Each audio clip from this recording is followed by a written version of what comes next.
itu memang mempunyai pemikiran yang dalam soal hubungan agama dengan negara, agama dengan budaya, agama dengan ekonomi, sehingga ada salah satu universitas di Amerika yang memiliki kajian khusus tentang pemikiran Abdurrahman Wahid. Termasuk di UI, dikaji tuh pemikiran Gus Dur. Karena Gus Dur itu kalau orang nggak paham bahwa pemikiran dia itu yang awal adalah meyakini Islam sebagai energi untuk transformasi dan perdamaian. Gus Dur itu kalau ngutip Quran, ngutip dalil itu keren. Cuman kan istilah Gus Dur itu bangsa kita itu memang perlu dalil gitu. Kayak gitu. Ini cerita saya berdua nih Pak. Gus Dur itu istilah saya pendendam yang baik. Pendendam yang baik. Nah suatu saat saya cerita ke Gus Dur di pesawat nih. Mau ke Bali, transit mau ke NTB. Tapi transitnya di Bali. Saya bilang, Pak, Nurholis Majid baru ke Cirebon. Oh dia pengen jadi presiden. Bawa konsep tabut itu Pak. The Ten Commandment gitu. Nah iya Pak. Tapi dia meyakinkan bahwa generasi muda NU itu akan maju ke depan karena pikiran-pikirannya yang bebas. Kayak gitu. Soal itu benar Cak Nur. Tapi Pak, apalagi Kak Kiai Maman? Iya Pak. Gus Dur, Cak Nur itu bilang heran ke Gus Dur. Saya yang ngutip dalil itu jelas Qur'annya, jelas ayat keberapa, surat keberapa, masih aja dicurigai. Masih aja dicurigai. Tapi Gus Dur yang baca ayat cuma 3-4 ayat tapi dianggap wali. Itu kritik Cak Nur loh, saya sampaikan. Gus Dur tuh bolak-balik bacanya wa'tasimu bihablillahi jami'a bla bla bla. Sejak itu Gus Dur enggak nanya tuh. Enggak nanya sama sekali Bapak. Sampai datanglah di Tuan Guru Turmuzi. Tiba-tiba Gus Dur, belum pernah saya dengar ceramah Gus Dur ngutip Quran, ayat Qurannya lebih dari 10, terus disebutkan suratnya dan ayatnya. Untung aja tidak disebutin kayak Adi Hidayat di ujung sebelah sini kayak gitu. Nah lalu Gus Dur mengutip begitu banyak referensi kitab-kitab kuning Pak. Dan Gus Dur kalau ngutip kitab kuning kan komplit kayak gitu. Nah udahlah, nggak nanya, tapi tiba-tiba pas naik pesawat, Anda tadi dengerin nggak ceramah saya? Iya Pak, dengerin apa? Suratnya lebih banyak, ayatnya lebih banyak, kutipan kita. Nah, bilang ke Cak Nur, saya lebih hebat daripada dia. Itu pendendam yang baik begitu Pak. Maka Gus Dur bisa menjelaskan perspektif itu dengan baik. Nah, salah satu yang jujur ya, ini keprihatinan saya. Gus Dur itu ketika jadi ketua PBNU, itu nongkrong Pak. Kalau ada acara kecil diskusi segini tapi menurut dia menarik, dia datang dan nggak peduli nggak jadi pembicara, duduk aja di belakang. Dengerin. Ada acara 10 orang saja datang Gus Dur diskusi dan tidak ingin gue ketua PBNU loh, gue tokoh bangsa loh. Enggak, Gus Dur duduk aja cuek. Minta kacang pasti. Kacang rebus. Kang Maman beliin kacang rebus kayak gitu. Nah, saya bawain tuh. Gus Dur itu keren banget soal-soal itu. Kuburannya banyak dikunjungi karena Gus Dur orang yang mengingat kiai, jasa ulama tuh kuat. Sampai kadang-kadang nggak ada tuh di sakunya duitnya. Dia bilang, Kang, nanti kalau aku nggak punya duit bagaimana? Dia apa ada? Masih ada di dompetku. Dan Gus Dur satu-satunya mantan presiden yang nggak pernah bawa dompet. Sedih banget Pak. Saya pernah ke rumah Mbak Anita di mana? Di Jogja itu. Gus Dur betul-betul nggak bawa duit. Nah itu kerennya. Jadi Gus Dur itu di mata saya sangat manusiawi. Kalau ada yang mengatakan beliau wali dan sebagainya, di atas kewalian Gus Dur dia sangat manusiawi. Suatu saat dia tiba-tiba curhat. Dia bilang, kenapa ya orang-orang yang saya dulu bantu bela kok sekarang berkhianat, menjelek-jelekan saya, memfitnah saya. Saya bilang, kan kata Bapak Pak, latus alunna yauma idzin anin naim. Semua kenikmatan Bapak kan udah jadi presiden nih. Wajar aja sekarang kalau ada orang yang latus alunna yauma idzin anin naim. Kenikmatan Bapak tuh lagi dipertanyakan. Oh iya, bener. Tapi tiba-tiba turun Pak di Jogja. Ditanya wartawan, Gus, itu ada kelompok kiai-kiai yang menentang Anda dan sebagainya. Kata Gus Dur, alah itu bukan kiai, tukang beca pakai sorban. Jadi antara Gus Dur seorang manusia yang betul-betul enak ngobrol dengan saya, tiba-tiba menjadi seorang manusia politik, yaitu itu beda. Dan sampai detik terakhir wafatnya beliau, kayaknya mohon maaf ya, cuma saya yang punya rekaman dengan Gus Dur utuh 90 menit. Dan itu diambil oleh banyak orang tanpa hak cipta. Kayak gitu.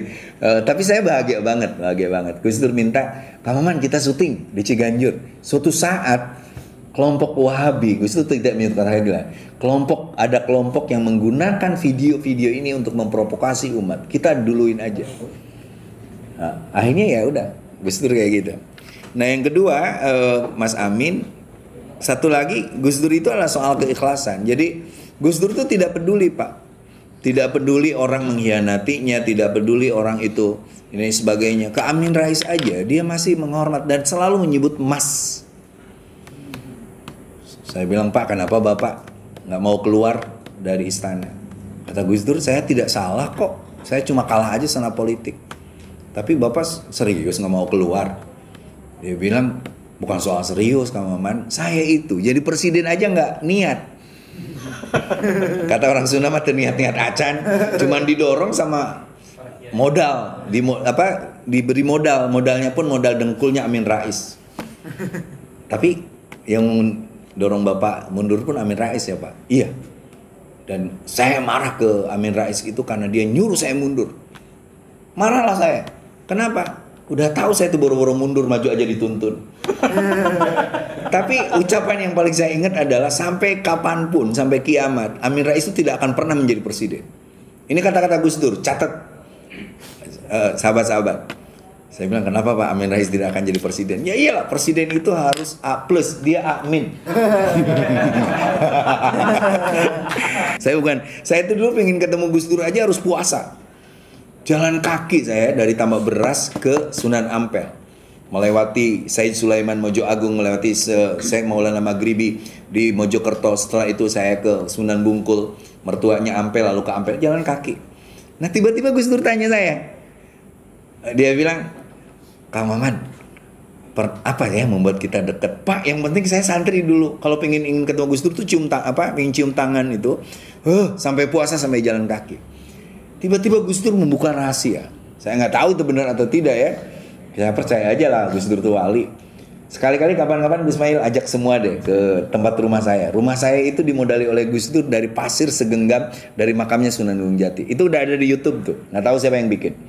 Padahal itu nggak boleh loh, rahasia-rahasia wali itu dibuka. Tapi Gus Dur kan udah meninggal. Nah, bayangkan saja kata Gus Dur, nggak usah Kang. Tahun berapa? Oke, lihat di YouTube itu, di Google, Wahid Hashim itu meninggal dunia di Cimindi di Cimahi, itu berempat. Saya di depan, supir, lalu ajudan. Yang meninggal dunia itu kan 2. Nah, saya tidak meninggal. Saya bilang, apa urusannya Pak dengan saya? Loh, ayah saya itu meninggal dunia di saat diundang oleh keluarga besar NU di Sumedang. Dan salah satunya adalah kakek Anda, Mama Mu'alim Fakih.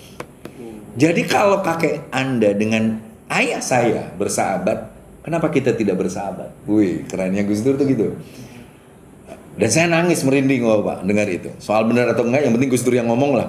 Benar. Gus Dur yang ngomong mah yang namanya Panjalu, makam yang sudah sepi, perahunya sudah nggak jalan, masjidnya nggak jadi. Gus Dur datang ke sana jadi presiden, jadi lagi. Nina Lubis itu seorang sejarawan dari Bandung Pajajaran, sampai telepon saya, Kang, bilang Gus Dur itu sejarahnya ngawur. Saya bilang, Pak, kata Bu Nina, sejarah Bapak ngawur. Ngawur atau tidak ngawur itu urusan sejarawan. Urusan saya adalah ziarah ke makam dan orang kembali datang. Akhirnya berapa orang bisa hidup dari makam itu.